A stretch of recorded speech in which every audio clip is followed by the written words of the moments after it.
Queria convidar agora a doutora Flávia para falar. Vou deixar as perguntas para o final, dada a adiantada da hora, por favor.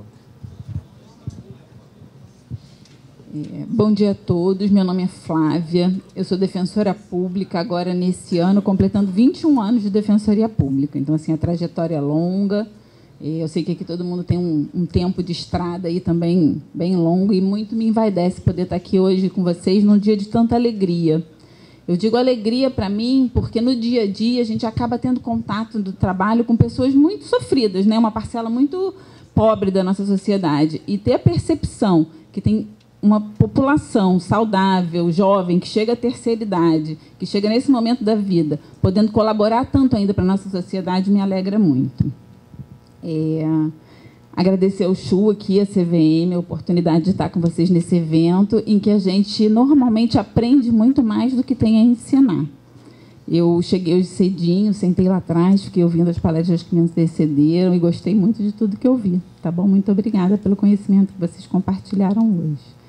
Quero fazer uma saudação especial para alguém que eu estou vendo aqui na plateia também, que é o Carlos Batalha. Carlos Batalha é um parceiro antigo da Defensoria Pública.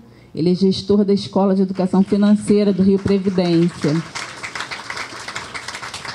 E vem prestando serviços muito relevantes para a população do estado do Rio de Janeiro, né? É um parceiro e amigo da Defensoria Pública. O tempo é pequeno. Eu tenho o hábito de falar por muito tempo, porque hoje, basicamente, na qualidade de subcoordenadora para prevenção ao superendividamento, é prevenção e tratamento ao superendividamento, mas eu gosto muito mais da prevenção e acabo, às vezes, falando mais da prevenção. Eu tenho uma palestra longa para apresentar para vocês, mas vendo o formato que a gente deu aqui para o evento, eu achei melhor a gente fazer uma breve apresentação para vocês do que é a Defensoria Pública, em que ela pode ajudar vocês e também fazer um pedido, um chamado de ajuda de vocês, tá bom? A Defensoria, assim como o doutor Luiz terminou a palestra dele dando o número 129, a Defensoria Pública também tem um número, mas 127, desculpa. A Defensoria Pública também tem um número, nosso número é o 129. Mas o 129, ele não se presta exclusivamente para denúncia, muito pelo contrário.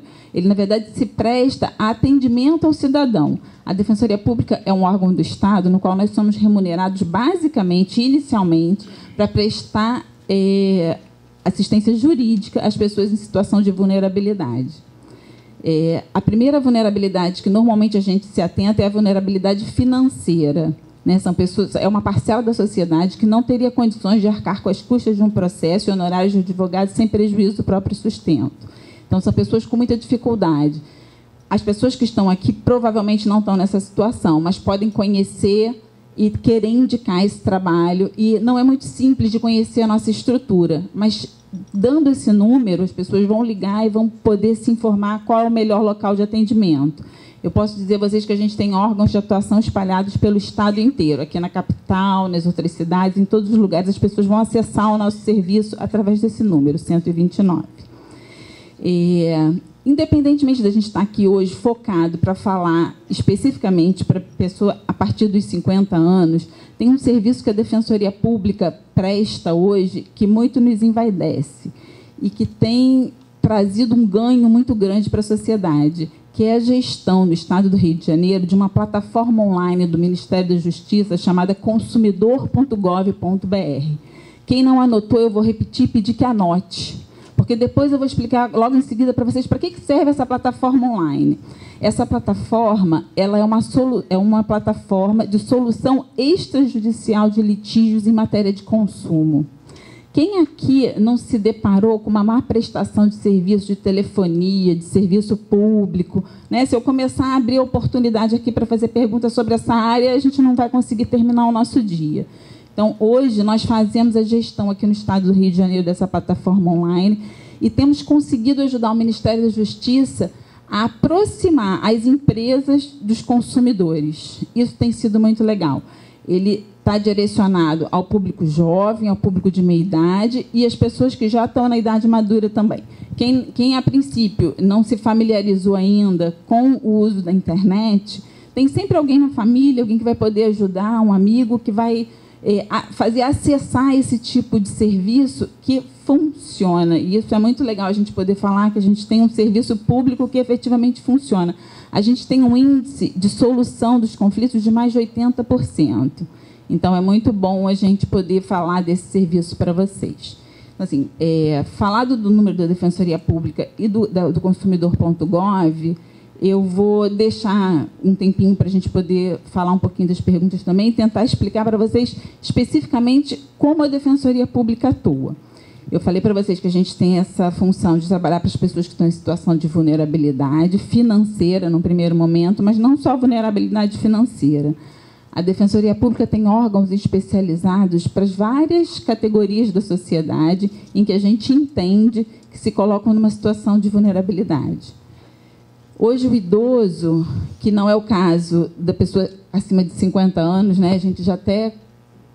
O doutor explicou aqui que a partir de 60 anos que o cidadão pode começar a ser considerado idoso, e a gente resolveu focar esse trabalho não só na pessoa acima de 60 anos, mas de 50, para que ela chegue nessa idade já mais preparada, mais organizada em todos os sentidos.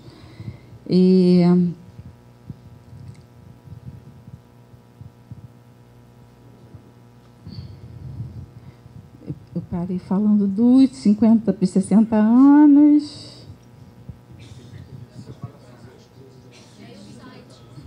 Não é do site, não. Peraí, mas eu queria voltar a explicar para vocês por que a Defensoria Pública atua na vulnerabilidade. A gente está na vulnerabilidade não só do financeiro, mas a vulnerabilidade do idoso. A gente tem órgãos de atuação para o idoso, para a criança.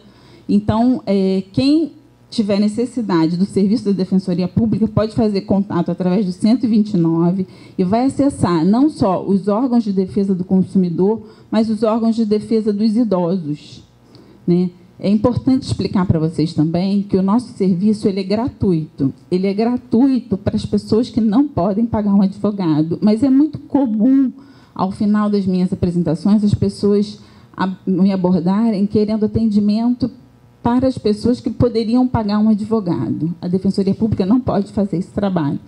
Existe uma parcela da sociedade que pode e deve ser atendida pelos advogados. Tá bom? Eu vou dar uma passada rápida aqui na apresentação que eu tinha preparado, só que a apresentação ela é longa.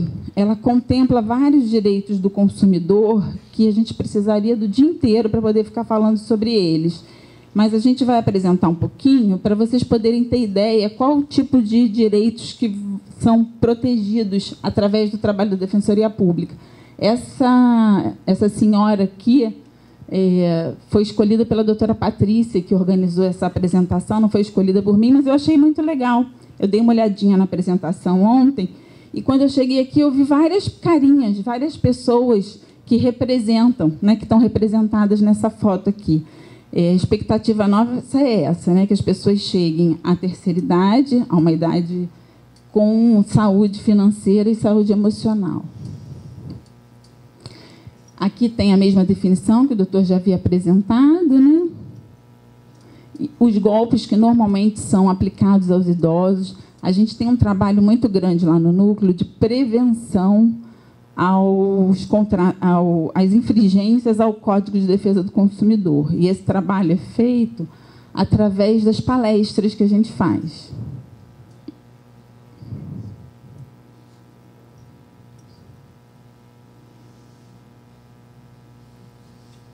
Aqui a prioridade do idoso. A gente acaba vendo no dia a dia, né, um desvirtuamento dessa lei de proteção. Os golpes. O doutor falou um pouquinho dos golpes e falou da proteção que o Ministério Público dá aos golpes que são perpetrados dentro das instituições. A Defensoria Pública ela pode receber todas as denúncias dos golpes que são perpetrados, não necessariamente dentro das instituições, mas que são perpetrados contra os idosos no dia a dia de consumo. É muito comum as pessoas se sentirem vulneráveis quando elas vão nas instituições financeiras para contratar qualquer tipo de serviço, né? A dica importante que fica da Defensoria Pública é a necessidade de leitura dos contratos antes da assinatura. É muito comum as pessoas formarem um vínculo, muitas vezes na percepção delas, de confiança com seus gerentes e assinarem contratos sem saber aquilo que estão fazendo. Aqui é um alerta especial para que isso não aconteça.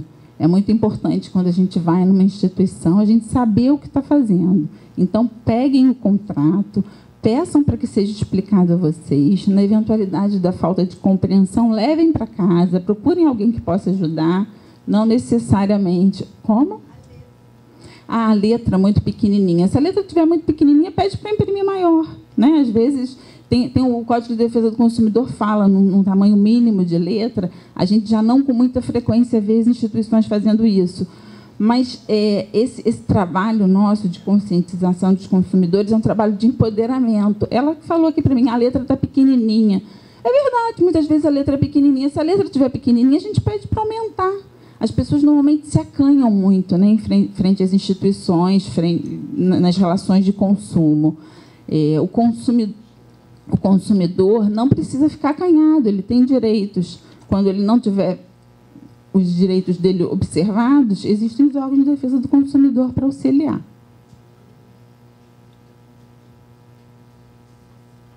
Aqui estão umas dicas, né? Nunca forneça seus dados bancários a estranhos, principalmente por telefone.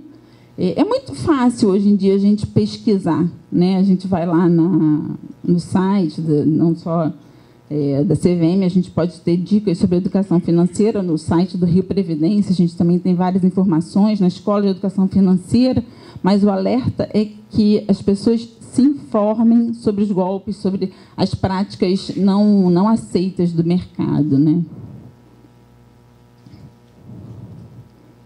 As operações bancárias se dão através de contratos bancários. Os consumidores adquirem créditos através dos contratos bancários. As relações entre consumidores e bancos é redigida pelo Código de Defesa do Consumidor.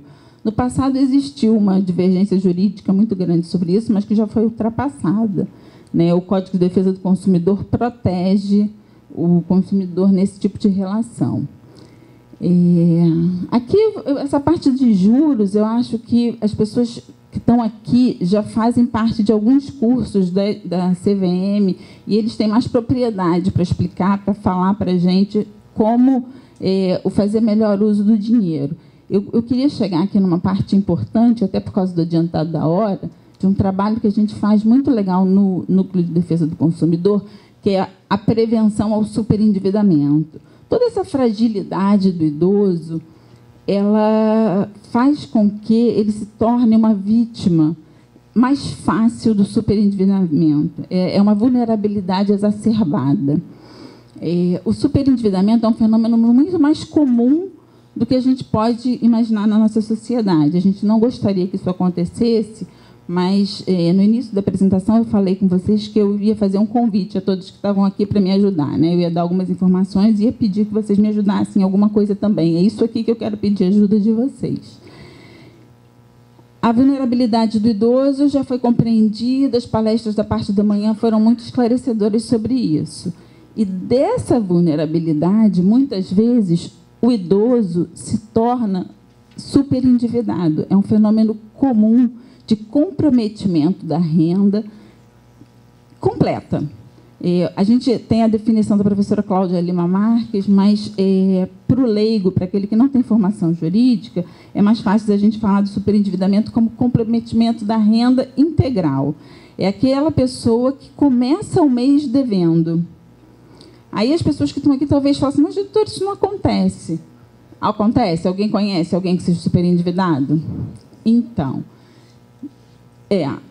algumas pessoas se superendividam com muito mais frequência do que nós gostaríamos. E a Defensoria Pública tem um trabalho de tratamento ao superendividamento. A gente faz a prevenção, muito em parceria lá com a Escola de Educação Financeira, encaminhando as pessoas para os cursos que eles têm, e faz o tratamento também. E o tratamento é feito lá no nosso núcleo. Ele, num primeiro momento, ele só pode ser... feito para as pessoas que moram aqui no Rio de Janeiro. Mas como é que a gente faz isso? A gente se aproxima das instituições financeiras, faz parcerias com essas instituições financeiras e começa a ajudar esse cidadão a negociar as dívidas que ele tem, de forma a recuperar a saúde financeira dele e, paralelamente, concedendo a educação financeira, estimulando a que ele se eduque financeiramente para passar a fazer bom uso do dinheiro, né? Então, o convite é esse, é um pedido às pessoas que têm, na sua relação, no meio em que frequentam, alguém que esteja enfrentando esse problema, encorajar as pessoas que estão nessa situação a fazer o tratamento ao superendividamento através do serviço que a gente tem. Aqui são dicas também que facilmente as pessoas podem encontrar aí na imprensa, nos sites especializados, né? Para mim, aquela linha número 4 é mais importante. Leia os contratos. As pessoas facilmente assinam as coisas sem saber o que estão fazendo. Isso não é uma prática legal. Aqui é o tratamento que a gente faz lá no Núcleo de Defesa do Consumidor. E um outro, assim, só para a gente... Como é que a gente está no horário, Chu? 5 minutos. Eu vou falar um pouquinho... a gente foca o trabalho do Núcleo em 2 vertentes, né? A prevenção e o tratamento ao superendividamento e o idoso e a saúde. O idoso e a saúde é um tema complexo, não só sob o ponto de vista da saúde, mas sob o ponto de vista jurídico do cuidado com a saúde, né? A gente tem um trabalho muito importante, não só no atendimento individual, como no atendimento coletivo, que a gente fala, o trabalho coletivo do núcleo de gestão junto à ANS, para tentar melhorar a qualidade e dar mais proporcionalidade aos serviços que vêm sendo prestados e ao preço que as operadoras vêm cobrando da saúde. E aqui a gente elencou para vocês alguns dos direitos principais em relação à saúde. O idoso tem direito a acompanhante em caso de internação. O plano de saúde não pode negar a contratação. Isso é muito comum, né? A gente vê aí no dia a dia as pessoas buscando a contratação de plano de saúde e, por causa da idade, os planos dizem que não pode haver contratação. Quem sofrer esse tipo de violência deve procurar. Quem não puder pagar um advogado, Defensoria Pública, quem puder pagar por um advogado, porque é direito do cidadão ter o plano de saúde.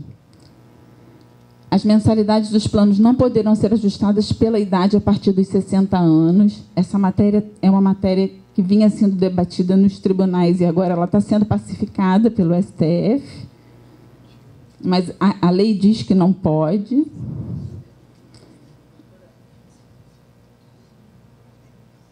Basicamente, são essas as informações que a gente tem sobre saúde. Eu queria também aproveitar para, depois, antes de passar as perguntas para o Chu, ver se eu deixei de falar alguma coisa importante para vocês em relação à Defensoria Pública. Restou alguma dúvida?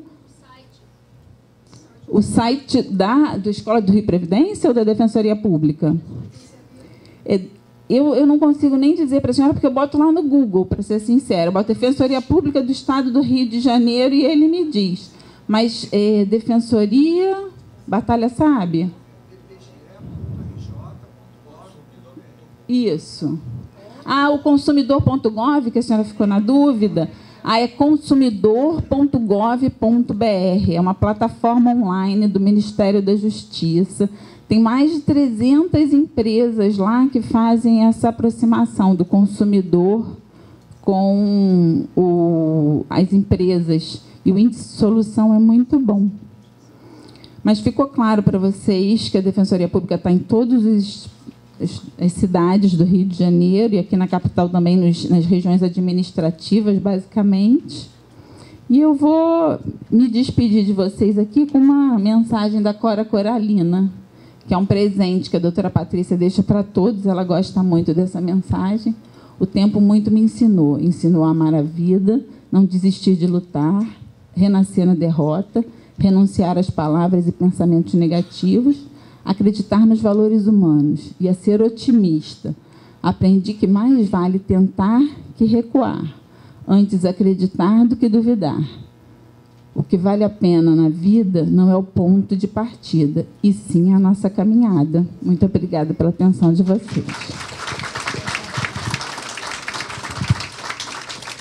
Queria abrir para 2 perguntas. por favor, para o doutor Luiz Cláudio ou para a doutora Flávia, ali o microfone. Boa tarde. Em princípio, a minha pergunta vai para os dois. Meu nome é Vladimir. Eu estou vivendo uma situação de uma pessoa muito próxima que se enquadra exatamente no fato que vocês expuseram aqui, sofrendo praticamente uma prisão domiciliar forçada e sendo coagida a não mais ter vida própria.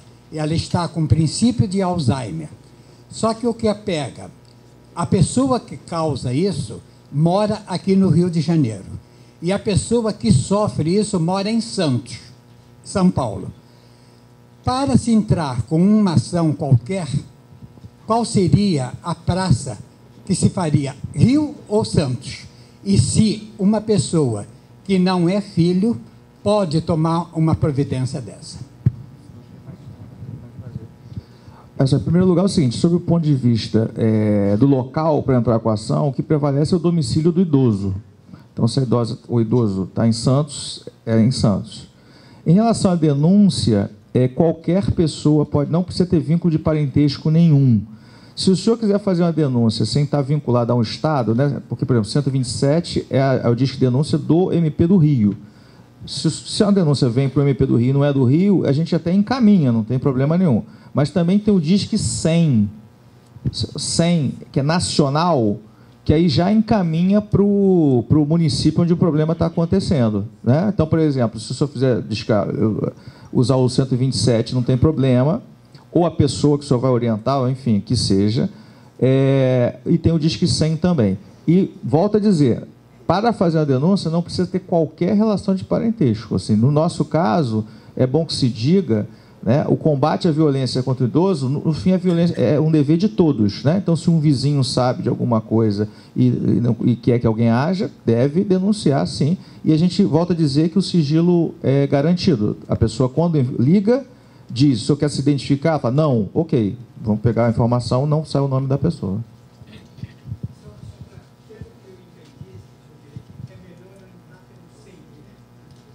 100 é melhor, porque não sendo, o senhor está envolvendo 2 estados, o 100 é um serviço nacional ligado à Secretaria de Direitos Humanos.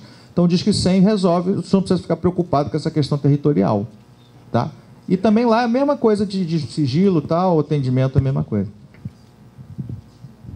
Mais uma pergunta, por favor, aqui na frente. Chega no microfone.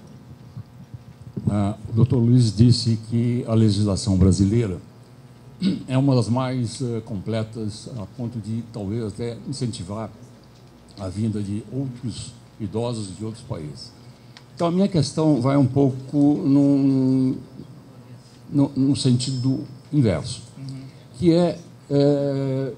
até que ponto, não é feito um exame crítico para verificar se nós não estamos tendo um problema de aumento de custos desnecessários com essa legislação.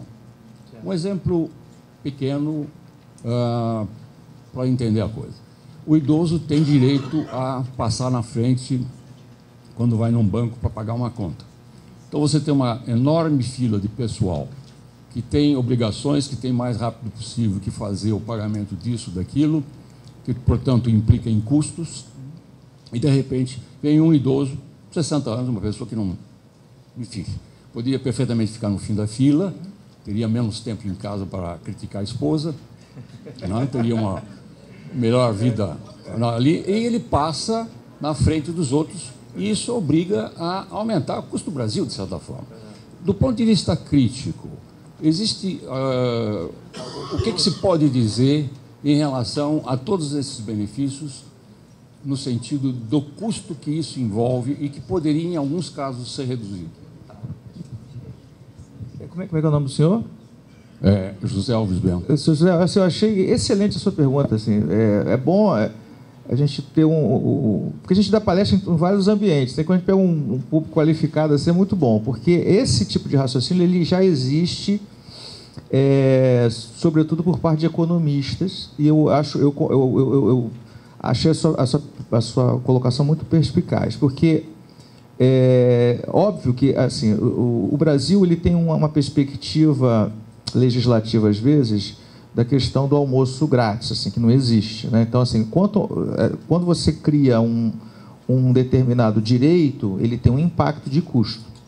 Na questão do idoso, a gente tem dois episódios em que isso foi analisado e que eu posso falar com o senhor. A questão, primeiro, do transporte, né? Porque existe uma questão de crítica ao transporte gratuito do idoso sem vínculo à faixa econômica, né? Qualquer pessoa tem direito ao transporte municipal gratuito, independentemente da sua faixa de renda, né? E o que existe, por exemplo, de maneira diversa no transporte interestadual, em que existe a gratuidade de 2 lugares com comprovação da renda. Nesse caso, a gente percebeu que o impacto não é tão grande, porque existe um discurso de que isso ele impactaria a receita das empresas. Existem 2 aspectos que eu coloco para reflexão, não precisa concordar comigo. Primeiro que assim, a empresa alega que é ela que paga esse custo não é dela, esse custo é dos outros que pagam a passagem, porque isso é calculado para fazer a tarifação. A gente tem percebido até uma situação que a gente está um pouco com vontade de pesquisar um pouco, que pode ter até uma cobrança, podemos estar pagando 2 vezes, porque se o município ainda reembolsa um valor pelos idosos que usam transporte, mas a tarifa é calculada com base nesses idosos, estamos pagando 2 vezes a mesma coisa, correto? Porque a gente está repassando para a tarifa, então a gente que paga esse benefício. Mas se o município vai lá e ainda reembolsa, está pagando 2 vezes. E na outra situação que a gente teve em relação a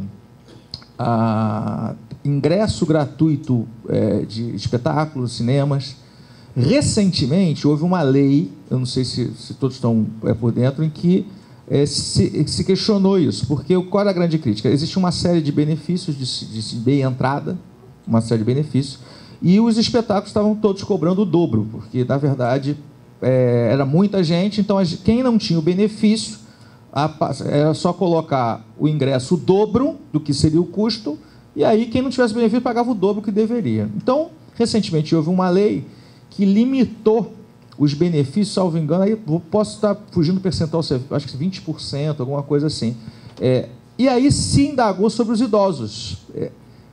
E aí é até bom para se informar, porque na ocasião queriam fazer 20% de todos os beneficiários. Qual seria a regra? O benefício existiria, mas o dono da casa de espetáculo controlaria. Ao chegar a esse patamar, não teria mais benefício. Correto? Então, essa que era a ideia.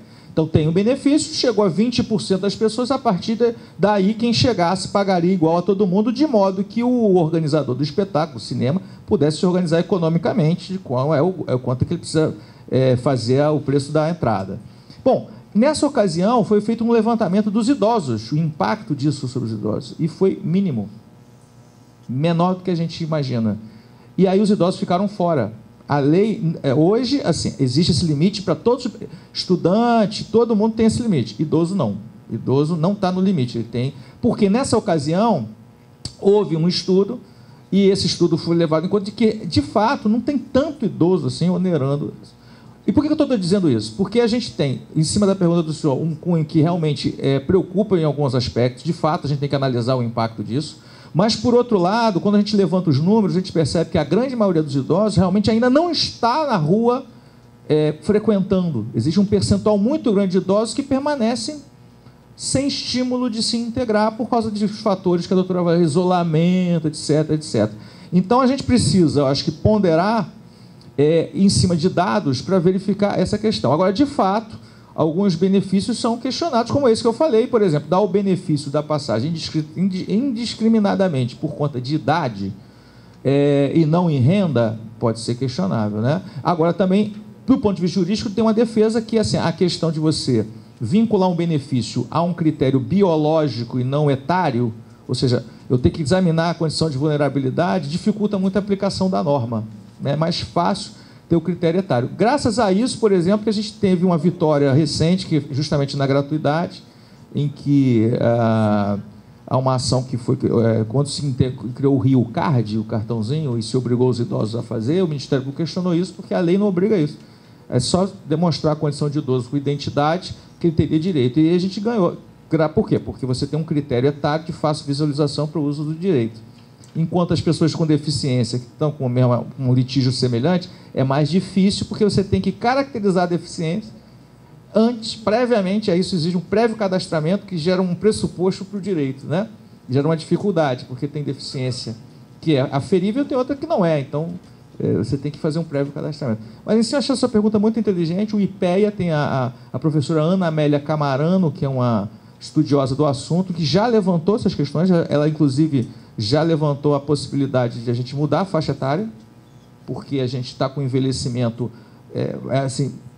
hoje se fala de 2 envelhecimentos, já fala dos jovens idosos e dos idosos, porque você tem faixas etárias dentro do envelhecimento, né? A pessoa de 60 chega a 100. Então, você tem pessoas que estão 62, pessoas que estão 99, você tratar igual também, né? Pode ser que a gente caminhe por aí.